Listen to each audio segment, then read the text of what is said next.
Cuando uno habla de autores por descubrir, siempre busca las editoriales independientes, las editoriales provinciales, esos lugares chiquitos donde los escritores comienzan a hacer su primer camino. La editorial municipal de Rosario, por ejemplo, y de repente cuando un escritor de esos salta a la luz, salta también con los grandes grupos que los empiezan a mirar. Yo creo que Tusquets hoy está haciendo ese camino que en algún momento hizo Mondadori, Penguin, cuando antes era Mondadori, de ir buscando a los autores jóvenes, y en ese camino, en ese descubrimiento, Tusquets encontró a un autorazo, que es Francisco Vitar, a quien tenemos aquí, gracias por estar acá. Gracias. Y Teoría y Práctica es el nuevo libro de Francisco, que tiene varios libros y vamos a hablar de los libros anteriores también. Pero yo creo que llegando ya a la segunda parte del año, uno se puede animar a decir libro del año tal vez. No sé si el libro del año, pero uno de los mejores del año seguro. Un libro de una sensibilidad y de un trabajo detallista, poético, muy sensible. Francisco, la verdad te mandaste un librazo. Gracias por venir al Auditorio de Grandes Libros. Bueno, muchas gracias y muchas gracias por la invitación. Estoy muy contento de que conversemos. Contame cómo es desde Santa Fe, Francisco vive en Santa Fe, Sí.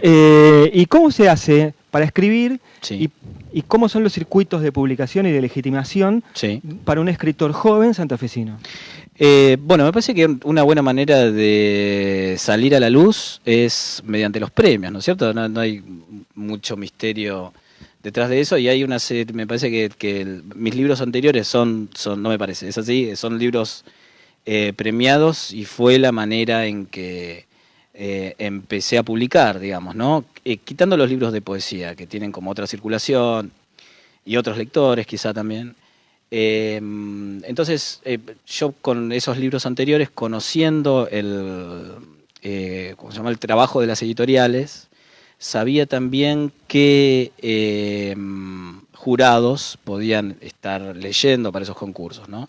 Entonces, al mismo tiempo que fue una apuesta a la editorial, hay como una cosa también de estrategia respecto de los posibles lectores que podía llegar a ver en términos de jurado y luego, una vez publicado el libro, en términos de, lectores más concretos, digamos, ¿no? Lectores de que podían buscar el libro en las librerías. Me parece que eso fue como una especie de plataforma, ¿no? Como para después, de visibilidad, como para después acceder a Tusquets, ¿no? De la mano de, como decías vos, de una editora que hoy está atenta a lo que estaba pasando en editoriales independientes y que además es una lectora de muy buen tino, me parece a mí, porque no lo digo por Teoría y Práctica, sino por el catálogo que se está armando en Tusquets, que es Paula Lucantis. Paula Lucantis, bueno, Sí. pero además estaba también Walter Descano, Sí. que también es un escritor joven. Sí. Este mes sacan ahora, se me fueron de la mente los Sí. libros que saca, pero están teniendo muchos Sí, jóvenes en sí, Tusquets. sí. Ahora salió hace poquito un librito de Luciana Sousa, que está buenísimo, se llama Luro. Apareció un libro de Enzo Maqueira también, que es gente que efectivamente viene de editoriales independientes. Parece que el trabajo de las editoriales independientes fue un trabajo muy rico, en donde los autores no solamente, ¿cómo se llama?, encontraron un lugar donde publicar sus textos, sino que también encontraron una especie de esperanza, ¿no es cierto?, al momento de empezar a escribir, porque yo escribo desde antes del boom de las editoriales independientes y no había una mediación entre ser un autor inédito y Tusquets, ¿no? Y ahora con las editoriales independientes, o desde hace un tiempo a esta parte con las editoriales independientes, parece que hay un camino más claro que recorrer hasta llegar a una editorial grande, digamos, ¿no? Me parece que ese lugar lo ocuparon las editoriales independientes con libros de primerísima calidad, me parece. Sí, pensaba que vos sos una generación más chica que la mía, pero en mi época lo que se nucleaba a los autores que recién comenzaban, yo no soy escritor, pero finalmente como periodista, eran los blogs. Sí. Hoy los escritores, sobre todo un escritor que escribe desde una provincia que tiene una ciudad muy importante como Santa Fe, Sí. pero que también está un poco alejada de los circuitos de producción como Rosario, Córdoba, Buenos Aires, Sí. Mar del Plata. Sí. ¿Cómo es la vida de la generación, ¿no? Sí. ¿Cómo entras en contacto con los escritores de tu edad? Sí, viajando a Buenos Aires sobre todo, ¿no? Y viajando, para mí la literatura los libros, ¿no?, son producto de un hecho colectivo, ¿no? Como, bueno, de encontrar interlocutores, pares, hablar y demás. Amén de que, bueno, después el trabajo de escritura es un trabajo en soledad, etcétera, ¿no? Pero lo que yo intenté hacer siempre es, pues además conversar de literatura es algo que me apasiona también y que tiene mucho que tiene que ver en buen grado con lo que termino escribiendo. Era tratar de no perder el contacto con esos interlocutores que iba, ¿no?, como generando, inventándome, conociendo con el correr del tiempo. Algunos que eran de mi generación y que siguen siendo mis interlocutores, y otros que son escritores que admiraba, ¿no es cierto? Fue así que fui conociendo gente que me ayudó, que me ayudó a escribir, ¿no?, con los que podía tener devoluciones de mis textos y demás, pero que además me ayudó a vivir, ¿no? Como que son tipos que hoy, y chicas que hoy son amigos y amigas mías, ¿no? Como que, y es algo que necesito porque para mí es como un alimento. Entonces, yo como que soy del lugar de donde puedo establecer ese tipo de conversaciones. A veces siento que en Santa Fe no tengo mucho más para conversar, entonces viajo a Rosario, a Córdoba, y bueno, y vengo todo el tiempo para acá porque lo necesito, ¿eh? Necesito hablar de literatura. ¿Alguna vez en un Felisa? Sí. Felisa es el Festival de Literatura de Santa Fe, que se hizo 2 ediciones. Sí. Después se descontinuó, Sí. ahora están tratando de revivirlo. Sí. En uno de los Felisas, si no recuerdo mal, en el segundo, vos Sí. inauguraste con un texto Sí. en el que hacías hincapié a Sí. que mirás los detalles, Sí. como para tomar el título de un libro, El Dios de las pequeñas cosas, Sí. ¿no? Sí, sí, sí. Eso es lo que se ve sobre todo en teoría y práctica, pero se ve también en Historia Oral de la Cerveza. Sí. Tu mirada es una mirada hacia el detalle. ¿Por qué? Bueno, parece la literatura no es me parece un discurso de las grandes cosas, digamos, ¿no? Que me parece que respecto de un discurso que podría ya ser como digamos, se arroga medios parecidos, como es el discurso de la historia, la literatura cuenta mundos privados, ¿no? Al revés de la historia, o digamos, el discurso de la historia entendido como un género más convencional, ¿no? Entonces me parece que ese es el lugar a donde ir a buscar historias, ¿no? En amigos, en conversaciones, en objetos que tienen su propia historia también. De esa manera yo no necesito ninguna otra mediación como para acceder a ellos, digamos, ¿no? Si hay algo que tiene la literatura y que me parece como una fortaleza, es el hecho de que nosotros podemos acceder directamente a ella, ¿no es cierto? Si bien es un bien lujoso, porque escribir es perder el tiempo, ¿no? El tiempo que podríamos estar dedicando a producir, digamos, ¿no? A producir algo que después tenga alguna devolución en términos materiales. Sergio Vicio siempre dice que escribir es más caro que dirigir cine. Sí, pero totalmente, sí. Uno escribe y se empobrece, ¿no? Pero al mismo tiempo, en términos materiales, pero al mismo tiempo, por eso mismo hay una especie de lujo en escribir, ¿no es cierto? Y me parece que otro de esos lujos que tiene la literatura es que nosotros podemos acceder a ella sin que medie, que haya nada de por medio, digamos, ¿no? A mí me parece que, bueno, y que eso es también, no, estamos como yéndonos de lo pequeño a lo lujoso, pero me parece que es que aunque no lo parezcan, guardan relación, digamos, ¿no? Son pequeños lujos que nos damos. En teoría y práctica el libro está partido en 2, Sí. La parte de teoría y la parte de práctica, es como una especie de sístole y diástole. Sí. Sin embargo, Sí. no es tan distinta la teoría de la práctica, por lo menos en el tipo de relato, ¿no? Sí, claro. Sí, porque el título, además de distribuir los textos al interior del libro, habla de 2 momentos de escritura. Un momento que es el de la teoría, que son 3 cuentos, que están marcados como por una especie de reflexión o de referencia, en todo caso, a las unidades aristotélicas del relato. Entonces el narrador como que juega a poner el foco en cada una de esas unidades, ¿no? Habla todo el tiempo de cómo se tiene que construir un relato. Claro, entonces habla, parece poner el foco en el tiempo, que es una de las unidades, en la acción, que es la otra, en el lugar, que es una tercera. Y la práctica es ese mismo tono, pero provisto de esa serie de referencias, digamos, ¿no? Es como el relato echado a andar. Entonces, así, pero además habla de ¿cómo se llama? De los dos momentos en que fueron escritos, porque efectivamente la parte de la teoría tenía como una cuestión programática, ¿no? Y la parte de la práctica parece adherirse después, pero con esa voluntad de que el tono es el mismo, digamos, ¿no? Porque me parece que mi literatura se consolida en esa manera de decir, digamos, ¿no? Y otra cosita que estuve pensando estos días, ¿no? Como que pasa eso también respecto de los personajes, que son personajes que parece pensar en otras posibilidades que puede guardar su vida, que parecen insatisfechos con lo que es su vida en ese momento, pero al momento de llevar a la práctica todo eso que ellos están pensando, todo se desmorona, ¿no es cierto? Que en lugar de alcanzar lo que tenían proyectado para sus vidas, terminan destruyendo lo que ya tenían, digamos, ¿no? O sea, no tienen ni una cosa ni la otra.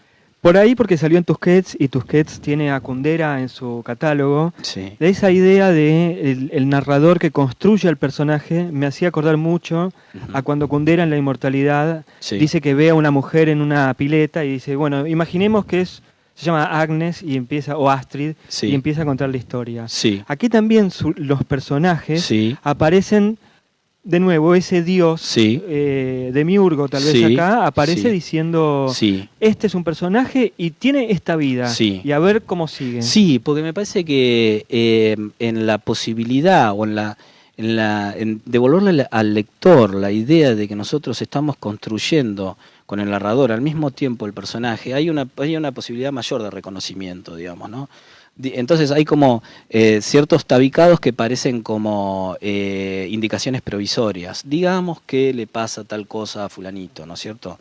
Y digamos que promediando el relato o avanzando en lo que puede llegar a ser el impacto de cierto conflicto en su vida, puede pasar determinada otra cosa, digamos, ¿no? Sí, a mí me parece que en esa especie de estado de notación, ¿no? De algo que puede parecer como a primera vista como una nota, hay una literatura definida, ¿no? Ese estado que parece de transición, ¿no? Parece investido de cierta naturalidad, digamos, ¿no?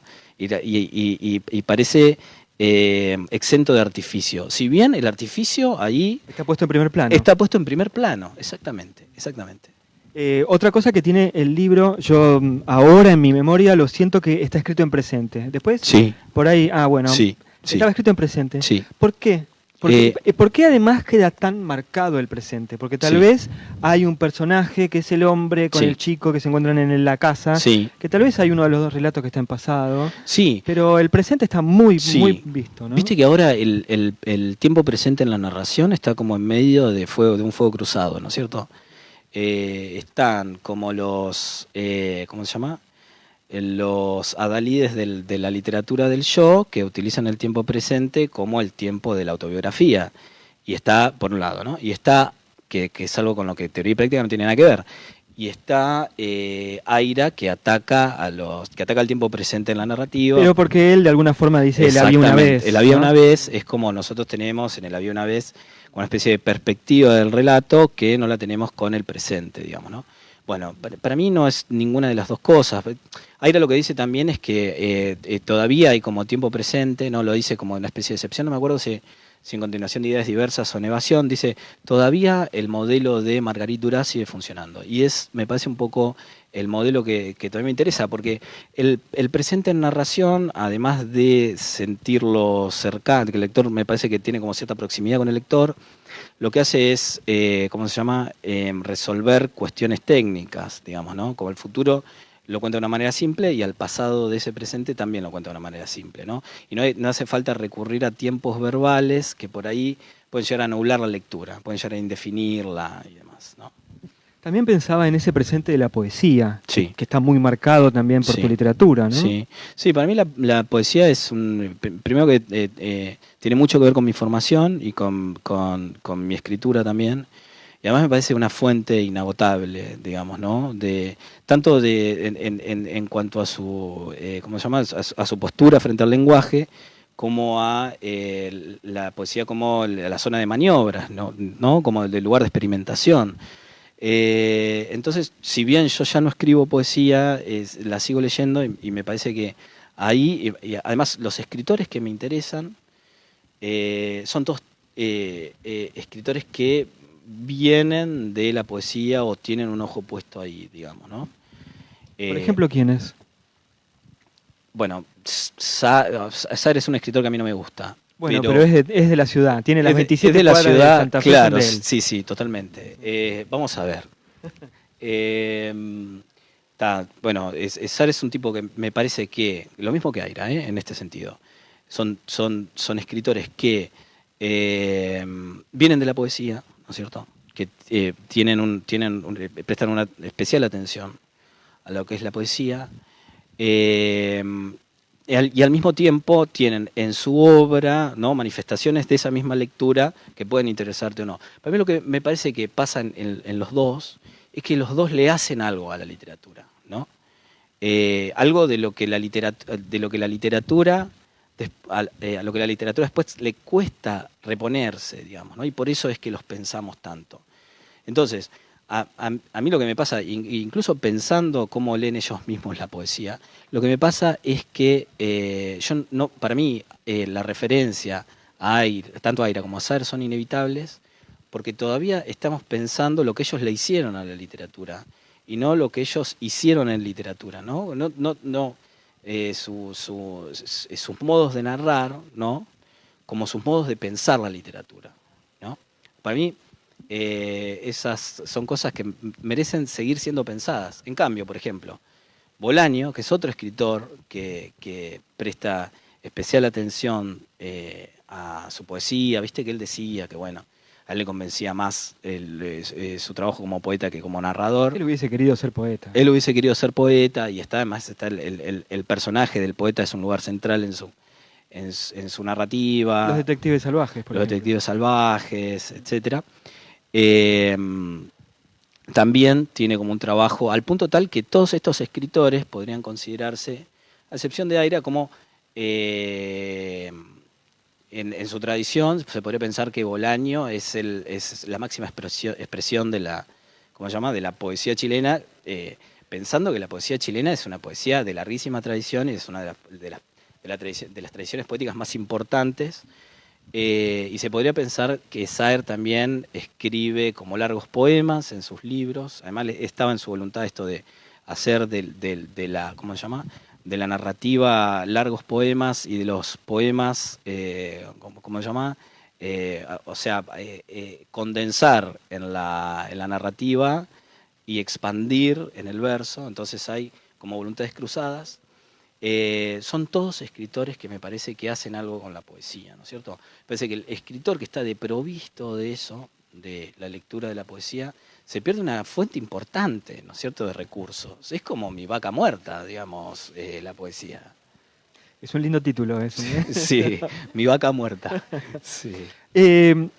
Tanto en teoría y práctica como en historia oral de la cerveza, ahora me vino tanto, además es uno de los libros que más regalo. La verdad que sí, lo pueden buscar. Sí. Los dos son libros para regalar. Uno sabe que queda bien con un libro así. Sí.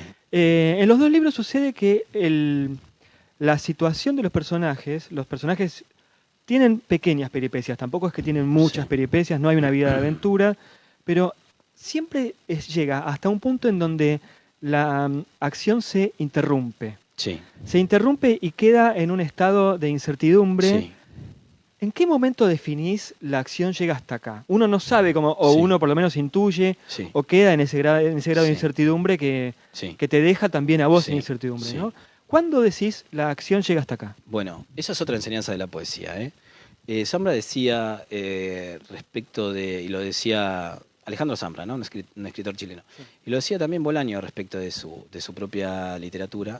Decía que las novelas venden más que la poesía porque la novela se entiende, ¿no es cierto? La novela cristaliza y el poema no. Entonces, bueno, hay más lectores que quieren entender, ¿no?, o que quieren la tranquilidad del sentido. Entonces, van a la... El cuento parece estar como a caballo entre una cosa y la otra, también en este sentido, ¿no es cierto?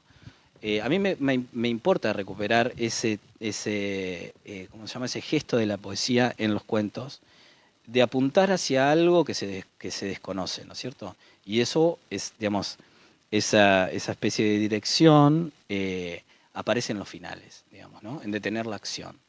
Y a mí me pasa que llegar al final de un texto siempre ocurre porque me lo señala alguien más, ¿no? Que me dice, este cuento termina antes, o por sustracción, ¿no? Como que desmalezando los finales es que encuentro el final. Y por supuesto, me ha pasado también, pero en excepciones, que encuentro el final de una sola vez, digamos, ¿no? Como por una especie de iluminación. Pero sí me parece que el final debe tener como debe devolverlo al lector como ese lugar de incertidumbre, de que no está todo dicho, etcétera, e incluso de que el cuento podría llegar a continuar, ¿no? Sí, o de falso recorrido. Pienso Sí. en el puente en Sí. Historia Oral de la Cerveza. Sí, exactamente. Que vos decís, ¿hacia dónde van? Voy por este lado y ahí se desploma el puente Sí. y la historia sigue por otro lado. Sí, es como ese ¿no? puente, El puente es el puente de Santa Fe que se desplomó en Sí. 1980, algo por el estilo. 1983, que hubo una Sí. gran inundación. Y el puente quedó cortado al medio. Es un puente colgante, ¿no? Como que tiene modelos en otros puentes colgantes famosos, qué sé yo, el Golden Gate, Sí. que con una inundación se lo llevó puesto, digamos, ¿no? O se llevó puesto la mitad del puente. Y efectivamente es como, bueno, estar como, cabecear como hacia el abismo, ¿no? El final de un cuento, ¿no? Como ocurre también ocurrió durante mucho tiempo hasta que lo reconstruyeron con el puente ese en Santa Fe, ¿no? Que uno se asomaba ahí y se podía caer, digamos, ¿no? ¿Qué aprendés al escribir estos cuentos? Digo, que aprender por ahí es darle un rasgo utilitario a la literatura que Sí. no lo tiene, pero en todo caso, ¿qué espejo te devuelve estos cuentos? Porque son cuentos que preguntan sobre identidad, sobre Sí. relaciones personales y amorosas, Sí. sobre una búsqueda de Sí. sentido. Sí. Entonces, ¿qué espejo te devuelve el cuento? A mí- ¿Qué imagen te devuelve el espejo del cuento? Perdón que fue como una figura extrañísima, pero No, la sí, logré pero llegar llegué hasta el final. Sí, a mí me parece que ese también es un buen índice como para terminar un relato. Pensar que uno conoció a su personaje, digamos, ¿no? Nosotros empezamos con una información muy embrionaria cuando empezamos a escribir, ¿no? No hay nada del todo dicho cuando nosotros escribimos y en el trayecto nos encontramos con una serie de dificultades y de goces también, ¿no? Porque es muy placentero escribir, si no, no lo haríamos. Eh, pero de aquella información tan embrionaria que nos decía algo sobre un personaje hasta el final, me parece que hay en el medio como una especie de conciencia de lo que es ese personaje, ¿no? A mí lo que me pasa es que una manera de saber que yo terminé un texto es que me enternezco con el personaje, como que lo quiero, etcétera, ¿no? Entonces aprendo algo de mis personajes. Y al mismo tiempo, escribir, eso en cuanto a escribir cada una de las historias, ¿no? Y en cuanto a escribir un libro, ¿no? A tenerlo terminado, me parece que es como una especie de punto a partir del cual yo puedo llegar a descubrir otras cosas respecto al propio libro, digamos, ¿no? Y eso pasa así, como en charlas, ¿no es cierto? Y eso es devolver al libro al lugar desde donde vino, porque el libro, si nosotros pensamos que es el producto de esa especie de, ¿cómo se llama?, de hecho colectivo, que es la conversación, es devolverlo otra vez a la conversación, digamos. Es muy la tradición santafesina también, ¿no? Sí, sí. Aunque hables de saber con Sí. cierto reparo, Sí, es muy la tradición del totalmente, asado y sí. el limonero real, ¿no? Sí, porque por supuesto que en el interior eso pasa mucho también con los personajes, ¿no? Los personajes sienten que se están perdiendo de algo, ¿no? Entonces, nosotros estamos en Santa Fe, en mi caso, ¿no? Sentimos que nos estamos perdiendo lo que pasa en Buenos Aires, ¿no es cierto? Entonces, para tener anticuerpos respecto de eso, lo que hacemos es rodearnos de interlocutores que puedan llegar a emular esa charla o incluso que la trasciendan, digamos, ¿no? Que hagan de eso una especie de campo de fuerza, ¿no? A tal punto, como se llama, escritores como Saer hicieron eso, que a tal punto que quisieron exceder su lugar que terminaron, digamos, bandeándose, siendo más modernos que cualquier otro, digamos, ¿no? Contame del trabajo con el amor. Sí, Hay muchos personajes aquí sí, que se enfrentan a la imposibilidad del amor. sí, Sobre todo sí, eh, la piba que pasea perros, sí, no, la piba que tiene al sí, novio que pasea perros, sí, que me hace acordar mucho de nuevo sí, a la pareja de Historia Oral de la Cerveza sí, cuando él va a buscar las llaves y sí, le lleva el perro, ¿no? sí, sí, sí, totalmente. Parece que esperamos mucho del amor, ¿no?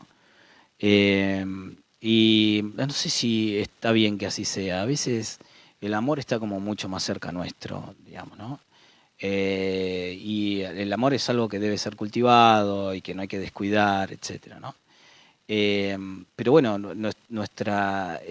sobre todo este momento del mundo en que nos quieren hacer creer que todo es posible, ¿no? Que podemos llevar muchas vidas, aparte de la vida que llevamos, nos hacen creer que la vida que tenemos es insuficiente, ¿no? Entonces, me parece que se juega bastante en ese registro el amor, ¿no? Como el amor es el comodín que nos salvará, ¿no? Entonces, aparece todo el tiempo el amor en la vida de estos personajes como aquello que puede ser la vía de escape de vidas, qué sé yo, rutinarias, etcétera, ¿no?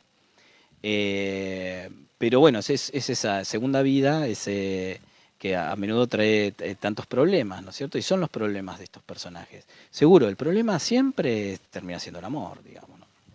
Francisco, muchas gracias por haber No, venido al Auditorio de Grandes Libros. al De nuevo contrario. la recomendación de Teoría y Práctica me parece un librazo, uno de los libros del año, seguramente un descubrimiento para muchos. Quienes hemos tenido la oportunidad de leerte antes, la suerte de Sí, leerte antes, sabemos que el libro está buenísimo. sí. Yo llegué con la idea de no leerlo al toque, porque no quería que se me acabara rápido. Qué Pero grande. disfruté mucho la lectura, gracias por estar. Muchas gracias. Y por supuesto, gracias a Cristian Acedo, que está del otro lado de la cámara, siempre ayudando aquí en el auditorio.